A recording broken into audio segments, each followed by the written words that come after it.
नमस्कार, मैं हूं अंकुर और आप देख रहे हैं सत्यहिंदी.com। आइए एक नजर डालते हैं अब तक की सुर्खियों पर। महाराष्ट्र के राज्यपाल भगत सिंह कोश्यारी की शिवाजी पर टिप्पणी को लेकर विवाद थमने का नाम नहीं ले रहा है। उनके हटाने की मांग जोर पकड़ गई है। अब उनको हटाने की मांग वाली याचिका बॉम्बे हाईकोर्ट में दायर कर दी गई है। याचिका में राज्यपाल पर छत्रपति शिवाजी महाराज, सावित्रीबाई फुले, ज्योतिबा फुले की अवमानना का आरोप लगाया गया है। याचिकाकर्ता दीपक दिलीप जगदेव की ओर से अधिवक्ता नितिन सातपुते ने दायर की है। याचिका पर जल्द सुनवाई होने की संभावना जताई गई है। महाराष्ट्र के राज्यपाल भगत सिंह कोश्यारी की शिवाजी पर टिप्पणी को लेकर प्रदेश में विवाद बढ़ता ही जा रहा है। अब कांग्रेस नेता और महाराष्ट्र के पूर्व मुख्यमंत्री अशोक चौहान ने मंगलवार को छत्रपति शिवाजी पर राज्यपाल भगत सिंह कोश्यारी की टिप्पणी के बाद उनको हटाने की मांग की है। समाचार एजेंसी पीटीआई की रिपोर्ट के अनुसार शिवाजी को अतीत के युग का नायक कहने वाले कोश्यारी की टिप्पणियों पर चौहान ने कहा कि महाराष्ट्र में नए राज्यपाल को नियुक्त किया जाना चाहिए और कोश्यारी को उनके कार्यालय से हटा दिया जाना चाहिए। उन्होंने नांदेड़ में राज्यपाल के खिलाफ कांग्रेस कार्यकर्ताओं द्वारा किए गए आंदोलन के बाद संवाददाताओं से बात करते हुए ये टिप्पणी की। बता दें, राज्यपाल की टिप्पणी के बाद एकनाथ शिंदे और बीजेपी के बीच भी दरार पैदा हो गई है। शिंदे गुट ने भी राज्यपाल को हटाने की मांग की है। महाराष्ट्र के राज्यपाल भगत सिंह कोश्यारी छत्रपति शिवाजी महाराज के बारे में दिए गए बयान के बाद अलग थलग पड़ गए हैं। विपक्षी दल कोश्यारी के इस बयान का जबरदस्त विरोध कर रहे हैं। वहीं बीजेपी में कोश्यारी के बयान को लेकर अभी भी असमंजस बना हुआ है। महाराष्ट्र बीजेपी अध्यक्ष चंद्रशेखर बावन को लेकर कहना है कि कोश्यारी को छत्रपति शिवाजी महाराज की तुलना किसी राजनेता से नहीं करनी चाहिए थी, जबकि डिप्टी सीएम देवेंद्र फडणवीस ने कोश्यारी के बयान को लेकर कहा था कि राज्यपाल के बयान का गलत मतलब निकाला गया। उन्होंने कहा कि कोश्यारी के बयान को तोड़ मरोड़ कर पेश किया गया था, जबकि उनकी ये कहने की मंशा नहीं थी। यानी कि बीजेपी में ही कोश्यारी के बयान पर अलग अलग सुर दिखाई दे रहे हैं। वहीं कांग्रेस, शिवसेना का उद्धव गुट और एनसीपी राज्यपाल के इस बयान का लगातार विरोध कर रहे हैं और इन पार्टियों द्वारा राज्यपाल के खिलाफ पूरे राज्य में विरोध प्रदर्शन किया जा रहा है। शिवसेना उद्धव गुट के विधायक आदित्य ठाकरे ने भी भगत सिंह कोश्यारी पर हमला बोला। आदित्य ठाकरे ने कोश्यारी से इस्तीफा देने की मांग की। आदित्य का कहना है कि अगर कोई व्यक्ति महाराष्ट्र के देवता छत्रपति शिवाजी महाराज का अपमान करता है तो फिर उसे राज्य के सबसे बड़े पद पर रहने का कोई अधिकार नहीं है, इसलिए तत्काल प्रभाव से राज्यपाल को इस्तीफा दे देना चाहिए। आम आदमी पार्टी के नेता अरविंद केजरीवाल ने आज गुजरात में चुनावी रैली में कहा कि भूपेंद्र पटेल गुजरात के कठपुतली मुख्यमंत्री हैं जो अपना चपरासी भी नियुक्त नहीं कर सकते हैं। आपके मुख्यमंत्री पद के उम्मीदवार ईसुदान गढ़वी के लिए देवभूमि द्वारका जिले के खंबालिया में प्रचार रैली में बोलते हुए केजरीवाल ने आरोप लगाया कि भाजपा और कांग्रेस के बीच भी गुप्त मिलीभगत है। केजरीवाल ने कहा कि गुजरात के लोगों के सामने दो चेहरे हैं, एक ईसुदान गढ़वी और दूसरे भूपेंद्र पटेल। आप किसे वोट देंगे? आप किसे मुख्यमंत्री बनाएंगे? केजरीवाल ने कहा कि ईसुदान गढ़वी एक युवा शिक्षित व्यक्ति हैं जिनका दिल गरीबों के लिए धड़कता है और वो एक किसान के बेटे भी हैं। जब उन्होंने टीवी पर एक शो किया था तो उन्होंने किसानों के मुद्दों को उठाया और तू मैं में शामिल नहीं हुए। दूसरी ओर भूपेंद्र पटेल हैं, उनके पास कोई शक्ति नहीं है, वो एक कठपुतली मुख्यमंत्री हैं, वो अपना चपरासी भी नहीं बदल सकते हैं। वो एक अच्छे इंसान हैं, वो बुरे नहीं हैं। उन्होंने कहा कि मैंने सुना है कि वो बहुत धार्मिक हैं लेकिन कोई उनकी बात नहीं सुनता, वो कठपुतली मुख्यमंत्री हैं। केजरीवाल ने कहा कि इससे पहले लोगों के पास कोई विकल्प नहीं था, भले ही वो बीजेपी को बाहर करना चाहते थे। उन्होंने कहा कि कांग्रेस भी अंदर से बीजेपी के साथ मिली हुई है। गुजरात में चुनाव के दौरान अब बीजेपी नेता राहुल गांधी की भारत जोड़ो यात्रा पर लगातार हमलावर हो गए हैं। पीएम मोदी के बाद अब बीजेपी के राष्ट्रीय अध्यक्ष जेपी नड्डा ने गुजरात में एक चुनावी सभा को संबोधित करते हुए भारत जोड़ो यात्रा पर तीखा हमला बोला। नड्डा ने मेधा पाटकर और जेएनयू का बार बार जिक्र करते हुए कहा कि भारत को तोड़ने वाले लोग कांग्रेस की भारत जोड़ो यात्रा में राहुल गांधी के साथ चल रहे हैं। जेपी नड्डा ने मेधा पाटकर का नाम लेते हुए कहा कि ऐसे तोड़ने वाले साथ चलें तो जरूर जुड़ गया भारत। मैं तो कहता हूं कि अपनी पार्टी जोड़ लो भैया, ये भारत देश जुड़ा हुआ है। गुजरात के पंचमहल जिले के शहरा में एक चुनावी रैली में बोलते हुए नड्डा ने कहा कि अफजल गुरु के समर्थन में नारे लगाने वालों का साथ राहुल गांधी ने दिया। राहुल गांधी उनके साथ कंधे से कंधा मिलाकर दूसरे दिन जेएनयू में गए थे। वहां पर नारा लगा था, भारत के टुकड़े होंगे इंशाअल्लाह इंशाअल्लाह। जेपी नड्डा ने कहा कि कांग्रेस की भारत जोड़ो यात्रा भारत को तोड़ने का काम कर रही है। नड्डा ने कहा कि बाटला एनकाउंटर में आतंकवादी मारे गए या नहीं मारे गए और उनको कोर्ट ने सजा सुनाई। उनके मंत्री कहते हैं कि सोनिया गांधी रात भर सो नहीं पाई क्योंकि आतंकवादी मारे गए। ये जोड़ने चले हैं, भारत तोड़ने का काम कर रहे हैं या भारत को जोड़ने का काम कर रहे हैं। प्रधानमंत्री नरेंद्र मोदी को जान से मारने की धमकी मिली है। ये धमकी मुंबई ट्रैफिक पुलिस के व्हाट्सएप नंबर पर मिली। इस धमकी के बाद से महाराष्ट्र सरकार सतर्क हो गई है और मुंबई पुलिस कमिश्नर इस मामले की जांच पर नजर बनाए हुए हैं। दरअसल ये धमकी ट्रैफिक पुलिस के व्हाट्सएप नंबर पर ऑडियो क्लिप के रूप में मिली है। ऑडियो क्लिप भेजने वाले शख्स ने ऑडियो में दावा किया है कि प्रधानमंत्री मोदी को मारने के लिए डी कंपनी के 2 लोगों को काम सौंपा गया है। फिलहाल मुंबई पुलिस की साइबर सेल धमकी को गंभीरता से ले रही है और ऑडियो क्लिप भेजे जाने वाले की पहचान करने के लिए जांच पड़ताल कर रही है। हिंदू महासभा ने कहा है कि आगामी नगर पालिका चुनावों में उनका उम्मीदवार अगर मेयर बनता है तो वो मेरठ का नाम बदलकर नाथूराम गोडसे नगर कर देंगे। समाचार एजेंसी पीटीआई के अनुसार महासभा का कहना है कि अलग अलग जगहों के इस्लामी नामों को भी बदलकर महान हिंदुओं के नाम पर कर दिए जाएंगे। हिंदू महासभा के घोषणा पत्र के अनुसार उनकी पहली प्राथमिकता भारत को हिंदू राष्ट्र बनाना होगा और इसके बाद गौ माता की रक्षा करना। हिंदू महासभा ने कहा है कि बीजेपी और शिवसेना अपनी विचारधारा से दूर जा रही हैं क्योंकि दोनों पार्टियों में दूसरे समुदायों के लोगों की संख्या बढ़ रही है। शिवसेना के उद्धव ठाकरे गुट के राज्यसभा सांसद संजय राउत ने कहा है कि उनकी पार्टी हिंदुत्व और सावरकर के मुद्दे पर कोई समझौता नहीं करेगी। संजय राउत ने यह बात एनडीटीवी को दिए इंटरव्यू में कही। बताना होगा कि कांग्रेस के पूर्व अध्यक्ष राहुल गांधी के द्वारा विनायक दामोदर सावरकर के बारे में की गई टिप्पणी को लेकर महाराष्ट्र के अंदर सियासी बवाल खड़ा हो गया था। बीजेपी और मुख्यमंत्री एकनाथ शिंदे के गुट ने तो राहुल गांधी पर हमला बोला ही था, उद्धव गुट ने भी राहुल गांधी के बयान से असहमति जताई थी। इसके साथ ही संजय राउत ने एनडीटीवी से कहा कि हिंदुत्व और सावरकर के मुद्दे पर उनकी पार्टी की विचारधारा हमेशा कांग्रेस से अलग ही रहेगी। संजय राउत ने कहा कि महाराष्ट्र में गठबंधन करते वक्त हमने सोनिया गांधी से सावरकर पर चर्चा की थी और तय किया था कि कुछ मुद्दों को नहीं छुएंगे। सांसद ने कहा कि गठबंधन में हमेशा समझौते करने होते हैं और देश की खातिर हम कांग्रेस के साथ बने रहेंगे। उन्होंने कहा कि हर एक मुद्दे पर हम सहमत नहीं हो सकते, लेकिन हिंदुत्व और सावरकर के मुद्दे पर किसी तरह का समझौता नहीं करेंगे। अल्पसंख्यकों की जिलावार पहचान की मांग करने वाली याचिकाओं के एक बैच पर सुनवाई के दौरान मंगलवार को सुप्रीम कोर्ट ने आश्चर्य जताया और कहा, क्या ऐसा निर्धारण करना संभव है? अश्विनी उपाध्याय की ओर से दायर याचिका में इलाहाबाद हाईकोर्ट के 2007 के एक आदेश की ओर ध्यान आकर्षित किया गया था। इसमें कहा गया है कि राज्य के 20 जिलों के लिए हाईकोर्ट ने कहा कि जनसंख्या के प्रतिशत को देखते हुए मुसलमानों को अल्पसंख्यक नहीं माना जा सकता। ये 2001 की जनगणना पर आधारित है। अब हम 2022 में हैं। इसमें कहा गया है कि मेरी जानकारी के अनुसार अब बढ़कर 26 जिले हो गए हैं। लाइव लॉ के अनुसार इस पर जस्टिस एस.के. कौल ने पलटवार करते हुए कहा, आप क्या पूछ रहे हैं? क्या प्रत्येक जिलेवार अल्पसंख्यक का दर्जा निर्धारित किया जा सकता है? फिर प्रत्येक गलीवार क्यों नहीं? ये कैसे किया जा सकता है? ये तर्क देते हुए कि 10 राज्यों में हिंदू अल्पसंख्यक हैं, याचिकाकर्ताओं ने अदालत से ये निर्देश देने का भी आग्रह किया कि इस समुदाय को इन राज्यों में धार्मिक अल्पसंख्यक का दर्जा दिया जाए।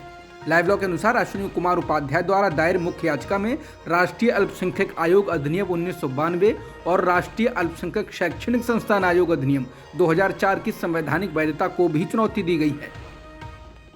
यूपी में इस वक्त 3 विधानसभा सीटों यानी मैनपुरी, रामपुर, खतौली पर उपचुनाव होने वाले हैं, लेकिन सबसे अधिक चर्चा में मैनपुरी सीट है। यहाँ मुख्य मुकाबला बीजेपी और सपा में है। ये सीट खबरों में इसलिए ज्यादा नहीं है कि मैनपुरी से सपा प्रमुख अखिलेश यादव की पत्नी डिंपल यादव चुनाव लड़ रही हैं, बल्कि इसलिए और ज्यादा है कि अखिलेश को मैनपुरी विधानसभा क्षेत्र में घर घर जाकर वोट मांगने पड़ रहे हैं। अखिलेश इस सीट पर कोई कसर नहीं छोड़ना चाह रहे हैं। इसके अलावा अखिलेश ने अपने चाचा शिवपाल यादव से बहू को जिताने के लिए मदद भी मांगी और चाचा शिवपाल ने कुनबे की रक्षा के लिए बहू की मदद की अपील की है।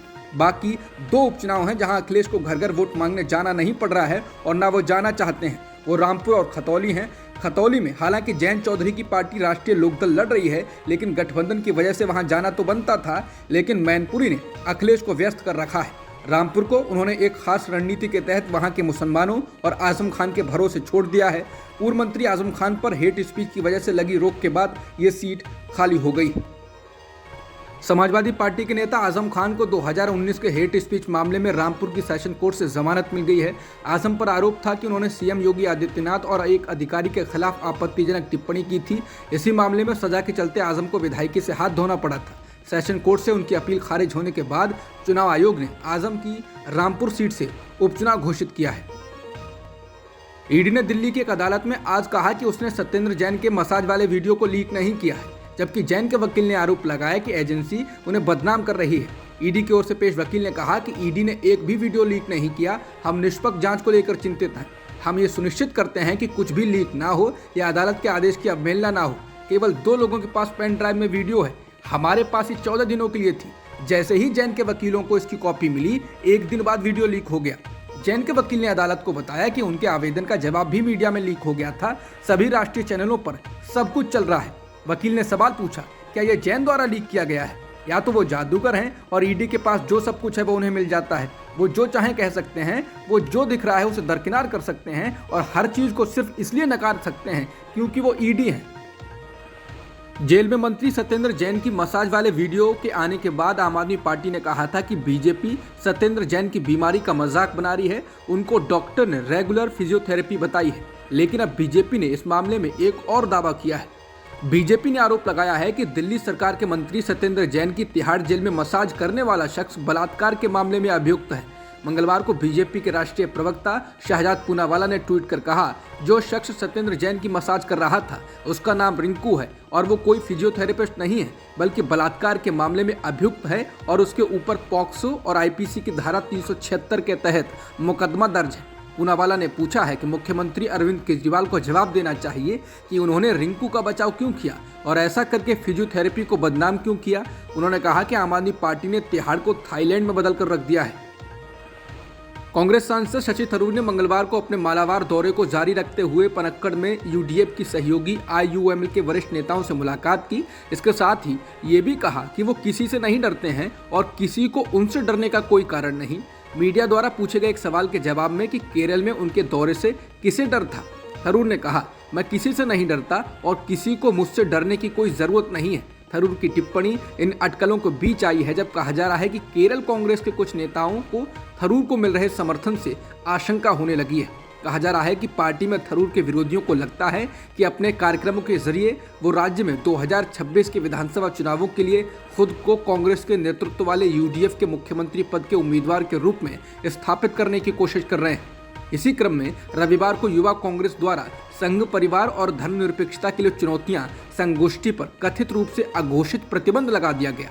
हालांकि थरूर समर्थक सांसद एम.के. राघवन समेत अन्य ने कोझिकोड जवाहर यूथ फाउंडेशन के बैनर तले इसी विषय पर एक संगोष्ठी का आयोजन किया और कथित फरमान को मानने से इनकार कर दिया।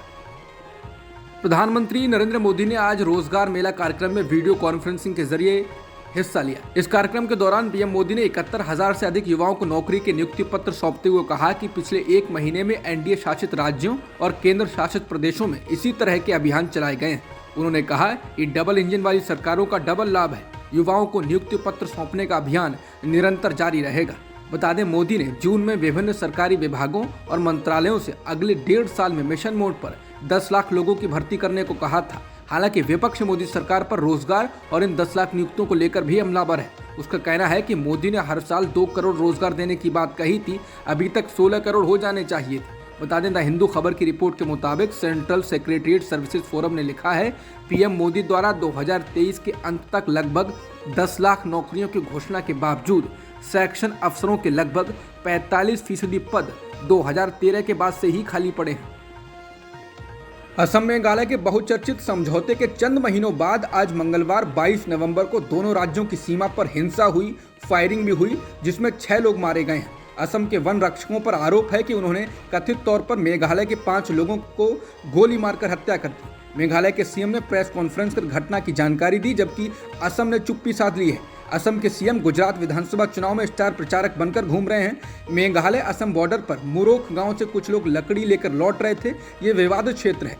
प्रत्यक्षदर्शियों ने बताया कि लकड़ी ले जा रहे वाहनों को रोकने के लिए असम के गार्डों ने पहले उन पर फायरिंग की। इस घटना में 5 लोग मारे गए।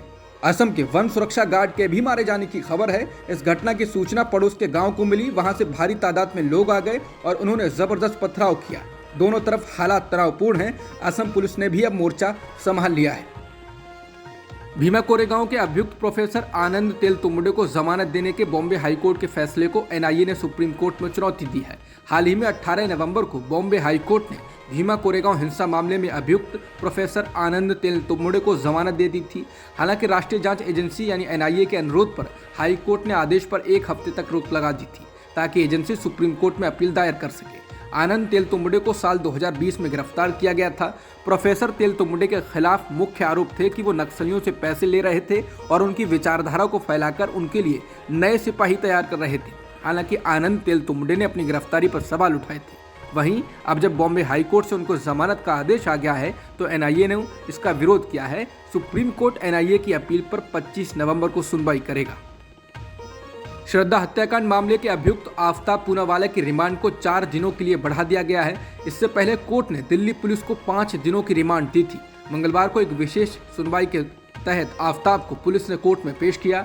रिपोर्ट के अनुसार इस दौरान आरोपी आफताब पूनावाला के वकील ने कोर्ट में कहा कि जो भी आरोप लगाए जा रहे हैं उन आरोपों में पूरी तरीके से सच्चाई नहीं है, लेकिन जो कुछ भी मेरे द्वारा किया गया वो गुस्से में किया गया था। आफताब ने कोर्ट को बताया वो जांच में पुलिस को पूरा सहयोग कर रहा है। आरोपी ने कहा कि ज्यादा दिन के होने के कारण बहुत कुछ याद नहीं कर पा रहा है। बता दें, दिल्ली पुलिस ने अब तक इस मामले में कई अहम सबूत मिलने की सूचना दी है। इसके साथ ही दिल्ली पुलिस आफताब के नार्को और पॉलीग्राफी टेस्ट की तैयारी कर रही है। दिल्ली हाई कोर्ट ने श्रद्धा हत्याकांड की जांच दिल्ली पुलिस से सीबीआई को ट्रांसफर करने की मांग वाली याचिका को खारिज कर दिया। चीफ जस्टिस सतीश चंद्र शर्मा और जस्टिस सुब्रमण्यम प्रसाद की बेंच ने कहा, दिल्ली पुलिस अपनी जांच कर रही है और अदालत जांच की निगरानी नहीं करेगी। याचिका में आरोप लगाया गया है कि जिन जगहों पर जांच चल रही है वहां मीडिया और जनता की मौजूदगी सबूतों के साथ हस्तक्षेप करने के समान है। बेंच ने याचिकाकर्ता की ओर से पेश वकील से कहा, मामले को ट्रांसफर करने का एक अच्छा कारण बताएं। माता पिता को कोई शिकायत नहीं है और तुम एक अजनबी हो। वहीं दिल्ली पुलिस ने दिल्ली हाईकोर्ट को बताया 80% जांच पूरी हो चुकी है। जांच वरिष्ठ अधिकारियों द्वारा संभाली जा रही है। भारत और न्यूजीलैंड के बीच 3 मैचों की T20 सीरीज का आखिरी मैच भी बारिश के कारण टाई हो गया और इसके साथ ही भारत ने इस सीरीज को 1-0 से जीत लिया है। बता दें कि सीरीज का पहला मैच बारिश में धुल गया था। आज के मैच में न्यूजीलैंड ने पहले बल्लेबाजी करते हुए 160 रन बनाए। भारत को 161 रनों का लक्ष्य मिला। भारत ने 9 ओवर में 4 विकेट खोकर 75 रन बनाए थे। डकवर्थ लुईस नियम के तहत मैच टाई किया गया। भारत के लिए अर्शदीप और सिराज दोनों ने 4-4 विकेट चटकाए। जनरल कमर जावेद बाजवा के पाकिस्तान के आर्मी चीफ रहते हुए उनका परिवार और उनके समधी अरबपति बन गए। इस संबंध में आई रिपोर्ट की पड़ोसी मुल्क पाकिस्तान में जबरदस्त चर्चा है। पाकिस्तान की हुकूमत ने इस मामले में जांच बैठा दी है। पत्रकार अहमद नूरानी ने ये रिपोर्ट फैक्ट फोकस नाम की वेबसाइट के लिए लिखी है। इस रिपोर्ट में बहुत सारे आंकड़ों का हवाला दिया गया है और ये आंकड़े आर्मी चीफ की पत्नी आयशा अमजद, उनकी बहू महनूर साबिर और परिवार के अन्य करीबी लोगों के वित्तीय लेन देन से जुड़े हैं। अहमद नूरानी ने रिपोर्ट में कहा है कि बाजवा के आर्मी चीफ रहते हुए दोनों परिवार यानी बाजवा व उनके समधी अरबपति बन गए। इन्होंने इंटरनेशनल बिजनेस खड़े किए, विदेशों में संपत्तियां खरीदी, विदेशों में पैसा ट्रांसफर किया। ये लोग commercial plaza, commercial plot, Islamabad और कराची में बड़े फार्म हाउसों के मालिक बने और साथ ही लाहौर में भी इन्होंने रियल एस्टेट का बड़े पैमाने पर व्यवसाय किया। रिपोर्ट के मुताबिक बाजवा परिवार की पाकिस्तान और इससे बाहर कुल संपत्तियों की बाजार में कीमत 12.7 अरब रुपए से ज्यादा है और ये आर्मी चीफ के पिछले 6 साल के कार्यकाल में कमाई गई है। बताना होगा कि वाजपा का कार्यकाल खत्म होने वाला है, लेकिन उससे पहले आई इस रिपोर्ट ने तमाम गंभीर सवाल जरूर खड़े कर दिए हैं। सबसे बड़ा सवाल यही है कि आर्मी चीफ के परिजनों के टैक्स रिकॉर्ड लीक कैसे हुए। अब तक की खबरों में इतना ही। बाकी खबरों के लिए बने रहिए सत्यहिंदी.com के साथ।